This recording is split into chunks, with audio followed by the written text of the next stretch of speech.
Study of vitamins. सबसे पहले vitamin A.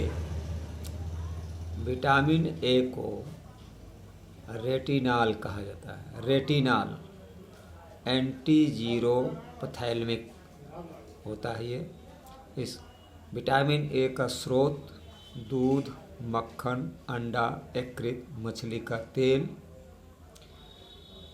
इसका प्रभाव दृष्टि रंगाओं का संश्लेषण यानी रोडोप्सिन का संश्लेषण करता है।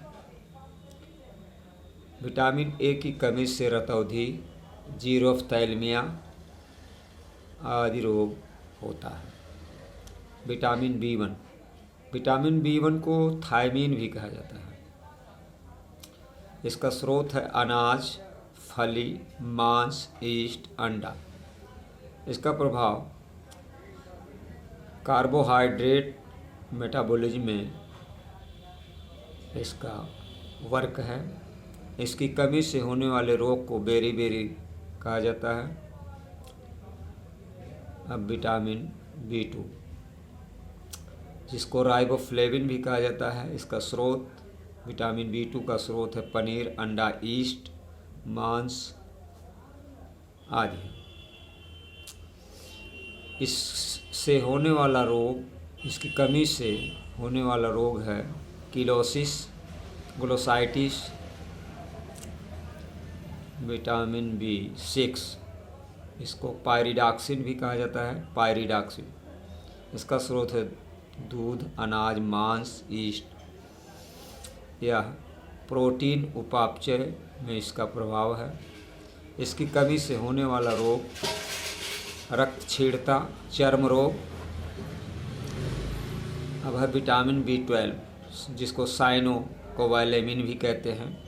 इसका प्रमुख स्रोत है मांस, यकृत, अंडा, दूध और इसका प्रभाव है आरबीसी निर्माण में। कमी से होने वाला रोग रक्तक्षीणता यानी एनीमिया। विटामिन सी, इसको विटामिन सी को एस्कॉर्बिक अम्ल भी कहा जाता है।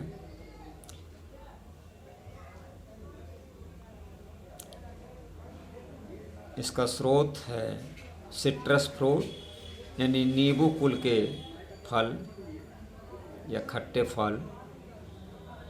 इसका प्रभाव है अंतराकोशीय सेमेंट, कोलेजन तंतुओं, डेंटिन, अस्थियों के मैट्रिक्स का निर्माण। इसकी कमी से होने वाला रोग है स्कर्वी रोग। Vitamin D. विटामिन डी को कैल्सीफेरॉल कहा जाता है। इसका स्रोत है मक्खन, मछली का तेल। सूर्य के प्रकाश में त्वचा द्वारा भी संश्लेषण होता है। यह कैल्शियम आयन और पोटेशियम आयन के उपापचय, अस्थि एवं दांतों की वृद्धि करता है। कमी से होने वाला रोग सूखा रोग, osteomalacia. Vitamin E. Vitamin E को टोकोफेरॉल भी कहा जाता है। हरी सब्जी और अनाज में इसका स्रोत है। इसका प्रभाव जननिक कोशिकाओं की वृद्धि, इसकी कमी से जनन क्षमता की कमी, पेशियों का शिथिल हो जाना आदि। विटामिन के। विटामिन के को नेफ्थाक्विनोन कहते हैं। विटामिन के का प्रमुख स्रोत है अंडा, पनीर, हरी सब्जी। इसका प्रभाव प्रोथ्राम्बिन के निर्माण में है।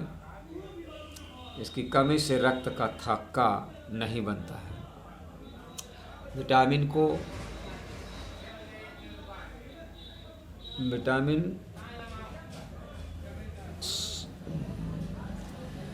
सर्वप्रथम फंक ने 1912 में विटामिन शब्द का प्रयोग किया था।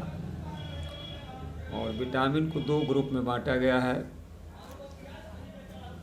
वाटर में, जल में घुलनशील विटामिन और फैट में घुलनशील विटामिन। जल में घुलनशील विटामिन बी और सी है।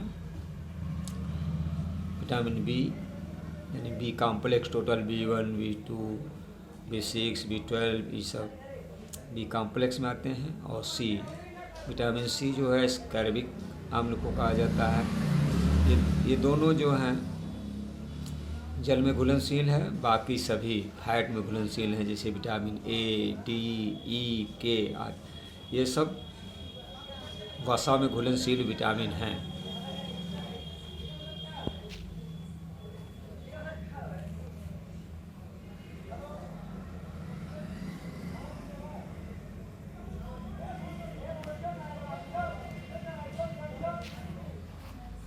धन्यवाद।